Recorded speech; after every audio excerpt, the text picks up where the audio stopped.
Hello everyone and welcome to focus career classes. आज मैं आपके लिए जो वैकेंसी लेकर आई हूँ वो बहुत ही अच्छी वैकेंसी रहने वाली है। ग्रुप ए की वैकेंसी है। सो ज़रूर देखिएगा और सैलरी यहाँ पे बहुत अच्छी मिलती है। बट हाँ, मैं आपको सबसे पहले क्वालिफिकेशन बताना चाहूँगी, ताकि अगर आपने वो क्वालिफिकेशन नहीं की हुई तो आपका टाइम वेस्ट ना हो और वीडियो को आप स्किप कर दीजिएगा। ठीक है।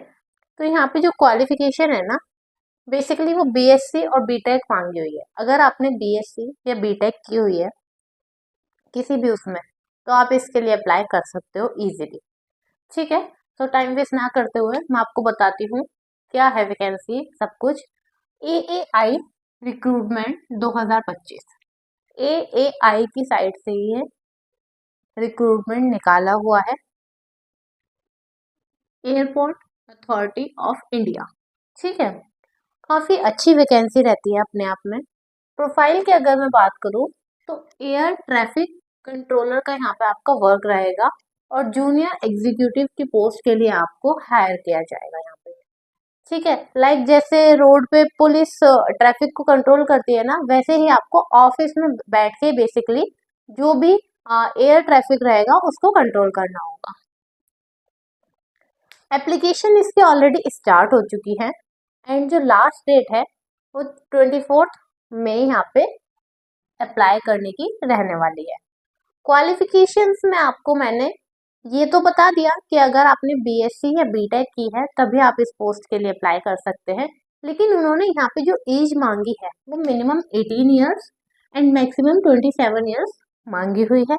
सेकेंड थिंग, अगर आप एससी और एससी हैं तो 3 साल का यहाँ पे आपको एज में रिलैक्सेशन मिल जाएगा। अगर आप ओबीसी हैं तो 5 ईयर्स का आपको यहाँ पे एज में रिलैक्सेशन मिलेगा। अगर आप पीडब्ल्यूबीडी है, पीडब्ल्यूबीडी से बिलोंग करते हैं तो 10 ईयर्स का आपको यहाँ पे एज में रिलैक्सेशन मिल जाएगा। बट उन्होंने यहाँ पे जो एक और क्वालिफिकेशन मांगी है इन दोनों के साथ वो है इंग्लिश, क्योंकि बहुत अच्छी है ये प्रोफाइल है, ग्रुप ए की वैकेंसी है। उन्हें इंग्लिश बहुत ही अच्छी चाहिए, रिटर्न में भी उन्हें इंग्लिश बहुत अच्छी चाहिए और आपको बोलनी भी बिल्कुल फ्लुएंटली आनी चाहिए, मतलब स्पोकन इंग्लिश भी उनको काफी अच्छी चाहिए। ठीक है। तो अगर आपको आती हो तभी प्लीज अप्लाई कीजिएगा, क्योंकि आपका जो भी वर्क रहेगा ना वो सब इंग्लिश में ही रहेगा। आपको जिस भी पैसेंजर से या किसी से भी मतलब बात करनी है तो वो इंग्लिश में ही बात करनी होगी। अगर मान लो उसे हिंदी भी आती है और आपको भी हिंदी आती है, फिर भी आप हिंदी में बात नहीं कर सकते, आपको इंग्लिश में ही बात करनी होगी। इसलिए यहाँ पर इंग्लिश बहुत मैंडेटरी है।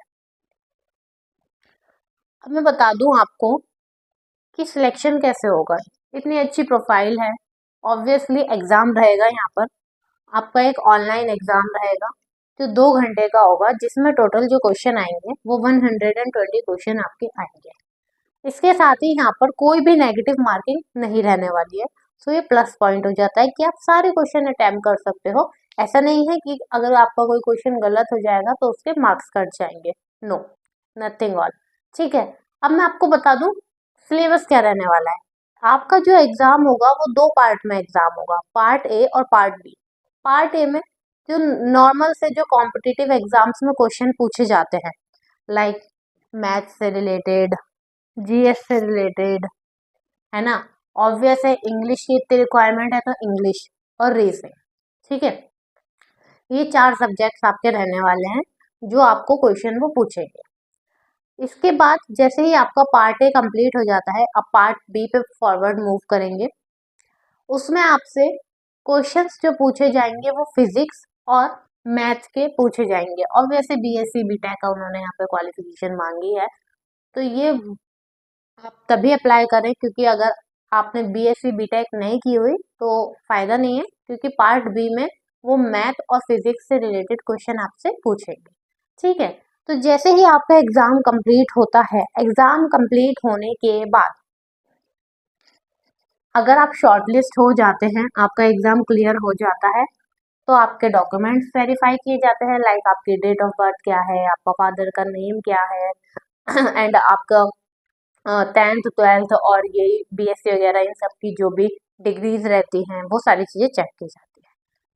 2 स्टेप कंप्लीट हो गए। डॉक्यूमेंट्स जब वेरीफाई हो जाएंगे फिर वो आपका वॉइस टेस्ट लेंगे। वॉइस टेस्ट में वो ये देखेंगे कि आप अच्छे से इंग्लिश बोल पा रहे हैं या नहीं, क्योंकि कई बार क्या होता है, कैंडिडेट जो होते हैं वो अच्छे से इंग्लिश बोल पाते हैं, बट स्टिल प्रॉब्लम क्या होती है कि क्लियरली नहीं बोल पाते। एक होता है क्लियरली बोलना कि उनका एक एक जो वर्ड है ना वो समझ में आ रहा है, क्योंकि अगर वर्ड ही समझ में नहीं आएगा फिर वो काम ही नहीं कर पाएंगे, बात करेंगे सामने वाले को बात ही नहीं समझ में आएगी। ठीक है, तो वो आपका वॉइस टेस्ट लेंगे। अगर आप क्लियरली बोल पा रहे हैं सब कुछ अच्छे से, कोई आपकी ग्रामर मिस्टेक नहीं है, तो आपका जो वॉइस टेस्ट है वो क्लियर हो जाएगा। ये 3 मेन स्टेप यहाँ पे रहने वाले हैं। सैलरी इसमें काफी अच्छी रहने वाली है। 1,20,000 पर मंथ की यहाँ पे आपकी सैलरी रहने वाली है।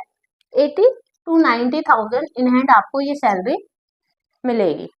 ठीक है, अब अप्लाई कैसे करना है, टोटल नंबर ऑफ पोस्ट में बता देती हूँ। 309 यहाँ पर टोटल नंबर ऑफ पोस्ट निकाली हुई है। ठीक है, अब आपको अप्लाई कैसे करना है, एक तो मैं नोटिफिकेशन पीडीएफ आपको दे दूंगी, आप उस पीडीएफ को डाउनलोड कीजिएगा और पढ़ सकते हैं। आपको इनकी साइट पे जाना है। इनकी जो साइट है वो AAI एरो करके है, AAI एरो समथिंग करके है। बाकी मैं आपको डिस्क्रिप्शन में साइट का नेम प्रोवाइड कर दूंगी, आप गूगल पे जाइएगा, सर्च कीजिएगा, वहां पे जाके करियर्स का ऑप्शन आएगा, आप उस ऑप्शन पे क्लिक कीजिएगा। ऑप्शन पे क्लिक करने के बाद आपको ये post air traffic controller junior executive के नाम से शो हो जाएगी। आप फिर वहां पे अप्लाई कर लीजिएगा। ठीक है, अगर कोई भी प्रॉब्लम आती है तो आप मुझे कमेंट करके बता सकते हैं कि मैम ये इशू आ रहा है और अप्लाई नहीं हो पा रहा है। सेकेंड थिंग मैं आपको बता दूं कि इनकी जो साइट है ना वो स्लो ही वर्क करती है। मतलब आप ऐसा नहीं है कि ओपन करेंगे तो एक बार में ओपन हो जाएगी, वो धीरे धीरे ही ओपन होती है, तो थोड़ा सा टाइम टेकिंग होती है, तो आप उसको मतलब बैक मत कर दीजिएगा, वहां पे टाइम लगता है इनकी साइट को ओपन होने में। ठीक है, तो ये सारी इन्फॉर्मेशन थी इस प्रोफाइल के बारे में, काफी अच्छी प्रोफाइल मैंने आपको बताई है। अगर फिर भी आपको कोई डाउट रह जाता है तो आप मुझे कमेंट करके पूछ सकते हैं, टेलीग्राम पे मैसेज कर सकते हैं, मैं उसका लिंक आपको प्रोवाइड कर दूंगी। सो आशा करती हूँ आपको आज की वैकेंसी बहुत अच्छी लगी होगी। ऐसे ही और वैकेंसी को देखने के लिए मेरे चैनल को सब्सक्राइब जरूर कीजिएगा। प्लीज वीडियो को लाइक किया करिए और मुझे कमेंट करके बताया करिए कि आपको किस क्वालिफिकेशन के बेसिस पे वैकेंसी चाहिए, ताकि मैं उस बेसिकली उस क्वालिफिकेशन के बेसिस पे वैकेंसी आपके लिए बना सकूं, ऐसी वैकेंसी और ढूंढ के ला सकूं। सो आई होप आपको सब कुछ अच्छा लगा होगा। Thank you so much.